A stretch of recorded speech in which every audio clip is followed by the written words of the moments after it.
नमस्कार, the Ajit Tiwari news और अजीत तिवारी के फेसबुक पेज पे आप सभी लोगों का स्वागत है। आज हमारे साथ बीजेपी के पूर्व विधायक दोआबा क्षेत्र से, जो बैरिया विधानसभा के नाम से जाना जाता है, उनके सुरेंद्र सिंह जी हमारे साथ मौजूद हैं। आज निषाद पार्टी के संजय निषाद जी का कार्यक्रम है, तो वहीं पे विधायक जी हमें मिल गए हैं। कुछ सवालों का जवाब इनसे हमारे दोआबा की जनता जो है वो जानना चाहती है। तो विधायक जी, सबसे पहला हमारा आपसे यही सवाल है कि जो संजय निषाद जी का कार्यक्रम आपने आयोजित किया है, तो इस आयोजन का मुख्य लक्ष्य क्या है? देखिए, मैंने आयोजित नहीं किया है। हमारे आदरणीय डॉक्टर संजय निषाद जी का कार्यक्रम दोआबा में और प्रथम बार होने जा रहा है। हरियुति तक तो आए थे, लेकिन बैरिया विधानसभा क्षेत्र में, गोपाल नगर हमारे क्षेत्र में पड़ता है, तो प्रथम आगमन उनका हो रहा है। तो मेरा धर्म है, मैं भारतीय जनता पार्टी और निषाद पार्टी के गठबंधन की सरकार है, तो मेरे वो नेता हैं और उनका स्वागत करना मेरा धर्म है।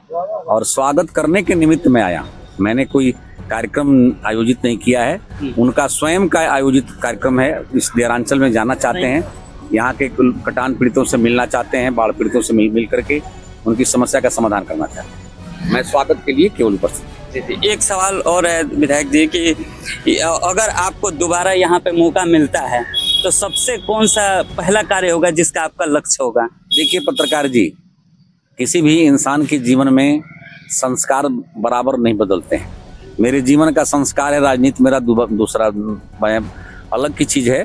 मेरे जीवन का संस्कार है कि हमेशा मैं अत्याचारियों से, भ्रष्टाचारियों से और समाज के भ्रष्ट अधिकारी और कर्मचारियों से हमेशा मैं समाज को बचाने का कोशिश किया हूं, और यह काम मेरा चलता रहेगा। चाहे जब तक मेरा सामाजिक जीवन रहेगा, शरीर में ताकत रहेगी, तब तक मेरा ये संस्कार है, मैं हमेशा करता रहूँगा। मेरा स्वभाव है कि समाज को बचाने के लिए अत्याचारियों से लड़ना पड़ेगा, समाज को बचाने के लिए भ्रष्टाचारियों से लड़ना पड़ेगा, माफियाओं से लड़ना पड़ेगा। तो उसके लिए ही परमात्मा मुझको यहाँ भेजा है। चाहे वो भू माफिया हों, चाहे अत्याचारी हों, भ्रष्टाचारी हों, भ्रष्ट कर्मचारी हों, भ्रष्ट अधिकारी हों, उनसे लड़ना ही मेरा धर्म है, और तभी हम समाज को बचा पाएंगे। बीजेपी और निषाद पार्टी दोनों मिल करके दोआबा में इस बार चुनाव लड़ रही है, तो मतलब ऐसे दोनों गठबंधन की पार्टियां हैं कहे तो ये दोनों गठबंधन की पार्टियों में निषाद समाज के लिए और जो मछुआरे समाज के लिए है, उसके लिए निषाद जी से क्या मांगे? पत्रकार जी, हकीकत ये है कि निषाद समाज आज से नहीं, हमेशा सदियों से पुरुषार्थी समाज रहा है, और अपने पुरुषार्थ के बल पर अपने समाज को आगे ले जाने का प्रयास लोगों ने किया है। बीच के कालखंड में समाजवादी पार्टी की सरकार में सबसे ज़्यादा कोई परेशान हुआ है तो पुरुषार्थी व्यक्ति ही परेशान हुए। चाहे वो खेत से संबंधित समस्या हो, चाहे मछली से संबंधित समस्या हो।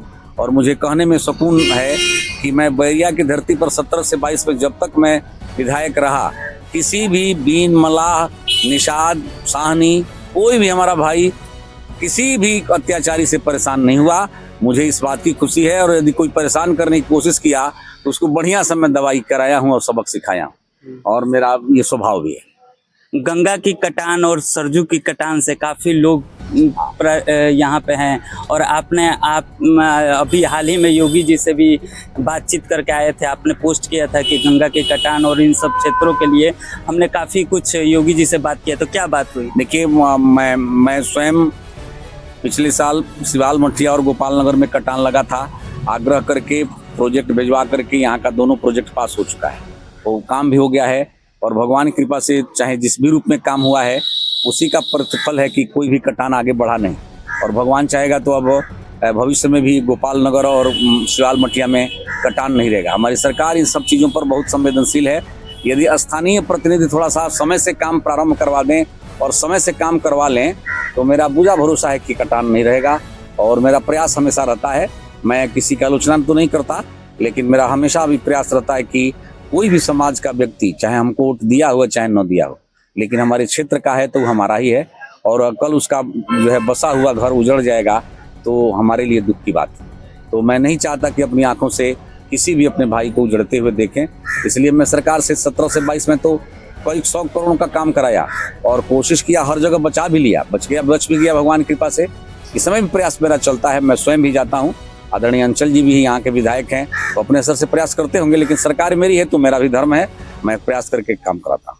एक चीज और मैं थोड़ा सा अपने सवालों में एक एक्स्ट्रा जोड़ना चाहूंगा। चांदी और मौजा में 2 बार लगभग गंगा सरजू नदी आकर के चली गई, लेकिन अभी तक वहां पे किसी भी तरह का राहत नहीं पहुंचाया गया है सरकार या किसी के। ऐसा है पत्रकार जी कि मुझे खुद दुख है। ये तो वर्तमान प्रतिनिधि का धर्म होता है कि कहाँ भी कोई परेशानी होती है तो उसको लड़ना चाहिए। माने सेकंड स्तर पर मेरा भी दायित्व है, मुझे भी इस धर्म का निर्वाह करना चाहिए।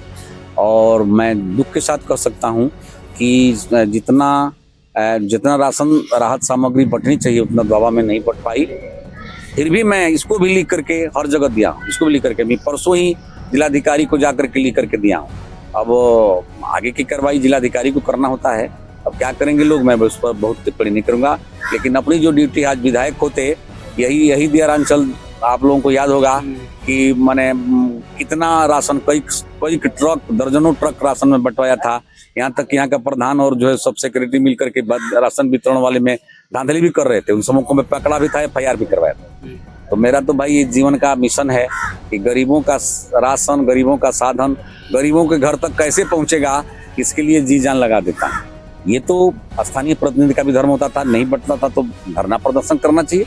पक्ष और विपक्ष क्या होता है, कोई दुश्मनी भाव नहीं है। समाज के लिए वो भी हैं, समाज के लिए हम भी हैं। तो यदि कहीं कोई अधिकारी, कर्मचारी या सत्ता कहीं परेशानी पैदा कर रहा है तो प्रतिपक्ष में होने के बाद भी अपना धर्म पूरा करना चाहिए। लेकिन मुझे दुख है कि वर्तमान प्रतिनिधि इसको पूरा नहीं कर पाते। अभी नौरंगा में लगा हुआ है, वहाँ पे पूरा कटान चल रहा है। वहाँ पे अभी आदरणीय नीरज शेखर जी भी दौरा करके आए हैं, तो आपने अभी किया कि? मैं 2 बार घुमाया हूँ। मैं 2 बार जा करके घूम करके आ गया हूँ। लेकिन मुझे अपने जीवन में दिखावटी काम करने में विश्वास ही नहीं है। मुझे दुख होता है कि अपनी आंखों के सामने कटते हुए देखता हूँ। मैं वहाँ का भी प्रोजेक्ट भिजवाया था, लेकिन अपने ही जिले के कुछ सत्ता में काम करने वाले हमारे भाई लोग, नेता लोग, जहाँ आवश्यकता नहीं थी वहाँ पर जो है जबरदस्ती लोगों ने प्रोजेक्ट पास करवा लिया और ये करवा लिया। और मुझे कहने में हिचक नहीं कि सत्ता रहने के बाद भी यदि पद अपना व्यक्तिगत रूप से नहीं होता है तो अधिकारी कर्मचारी को बलिया की जनता से उतना प्रेम कहाँ है। उन सबों को तो केवल औपचारिकता पूरा करना है। आप अपने भाग से बचिए चाहे अपने भाग से न बचिए। दर्द तो सुरेंद्र सिंह को होना चाहिए, दर्द तो चाहे जो भी जिस भी पार्टी में काम करने वाला नेता उसको होना चाहिए। क्योंकि सलामी हमको मिलती है, गिलास पानी भी गरीब की झोपड़ी में हमको मिलती है, तो मुझे ना उस झोपड़ी को बचाना है। तो प्रथमतः जिम्मेवारी हम लोगों की है। और मैं प्रयास करने के बाद भी पद न होने के कारण मैं सफल नहीं हो सका। नहीं तो यहाँ 1 इंची भूमि नहीं कटती, मेरा पूरा विश्वास है। तो ये थे हमारे बैरिया विधानसभा के पूर्व बीजेपी विधायक सुरेंद्र सिंह जी। उम्मीद है आपको ये रिपोर्ट पसंद आई होगी, तो इसे फॉरवर्ड और लाइक जरूर करिए।